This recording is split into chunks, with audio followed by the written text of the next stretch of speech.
بەڕێزان هەر سەبارەت بە سەردانەکەی ئۆردوگان سەرۆکۆماری تورکیا بۆ عێراق و کە وا بڕیارە بژگاتە هەولێر دیارە ئێستا بڕێوە هێشتا نەگەیشتووە وە کۆبوونەوەشی لەگەڵ بەرپرسانی باڵای هەرێمی کوردستان دەبێت. میوانێکمان لەگەڵدایە دەمانەوێت قسەی زیاتر لەسەر ئەم بابەتە بکەین و گرنگی ئەم سەردانەی تورکیا لە چیدایە.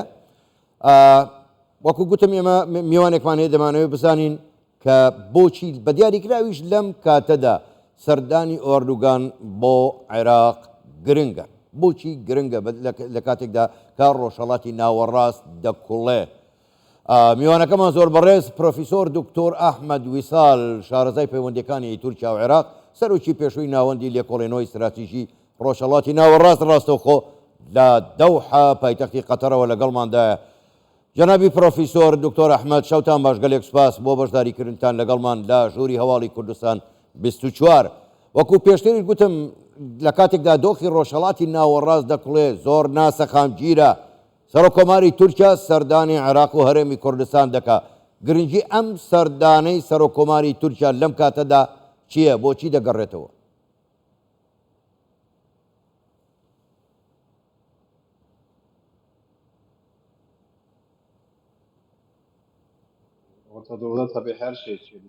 بەڵێ بێگومان لە ڕۆژهەڵاتی ناوەڕاست هەموو شتێک نیشانەی پرسیاری لەسەرە چونکە گۆڕانکاری هەیە کۆمەڵێک شتی جیاواز ڕوودەدا لە ناوچەی ئێمەدا لە چەندین ناوچەدا قەیرانی زۆر قوڵ هەن. بێگومان تورکیاش بە ئامان گیراوە بەڵام تورکیا وڵاتێکی بەهێز دەتوانی وێتی خۆی لەم جۆرە ڕووداوانە بپارێزێ بە تایبەتی گرجەکانی فەلەستین سوودان بامان شێوە لیبیا. تورکیا دەیەوێت سەقامگیری لە ناوچەکەی خۆی دابێت چونکە بەرژەوەندی لە سەقامگیری عێراق و هەرێمی کوردستاندایە بێگومان. بۆیە ئەم سەردانەش وەکو پاڵپشتێکە بۆ سەقامگیری ناوچەکە. زۆر باشە. پرۆفیسۆر دکتۆر ئەحمەد یعنی هەریەک لە ئیمارات و قەتەر عێراق و تورکیا ڕێکەوتنێکی چوار قۆڵیان واژۆ کرد بۆ جێبەجێکردنی پرۆژەی گەشە پێدان. ئەم پرۆژەیە چییە و گرنگیەکەی چی دەبێت نەک هەر بۆ ئەو وڵاتانە بۆ ڕۆژهەڵاتی ناوەڕاست؟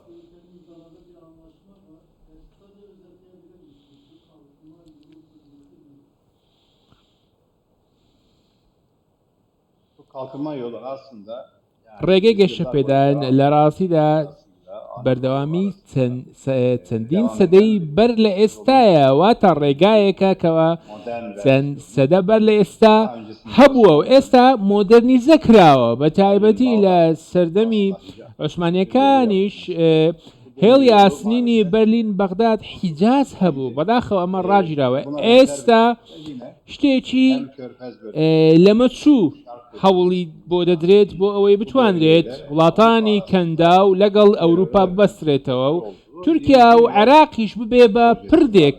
ئەمە پرۆژەیەکی گرنگە پرۆژەیەکی گرنگی بازرگانیە. ئەم ڕێڕەوە بۆ سەقامگیری عێراق و تورکیاش زۆر گرنگە. ئەگەر بێت و باسی پەیوەندیەکانی ئەم دوو وڵاتە بکەین خۆتان دەزانن تورکیا و عێراق هاوردە و هەناردەی زۆری هەیە بەرژەوەندیشیان لەگەڵ یەکتر هەیە.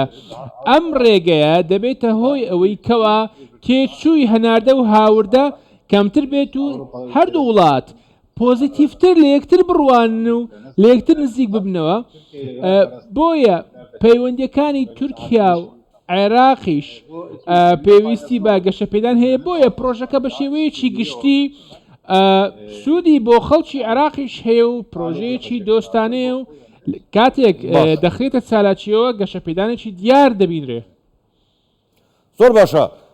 پرۆفیسۆر دکتۆر ئەحمەد ئەمڕۆ زیاد لە 24 ڕێکەوتنامە لە نێوان عێراق و تورکیا لە بەغدا یاداشت واژۆ کراون. باشە یەکێکی کە لەوانە استراتیژی ئەمنیە یعنی ڕێکەوتنی استراتیژی یاخود یاداشتنامەی استراتیژی ئەمنیە. ئەمە خوێندنەوەتان بۆ چییە؟ بۆچی ئەم یاداشتنامەی استراتیژی ئەمنی گرنگە بۆ عێراقیش و بۆ تورکیاش؟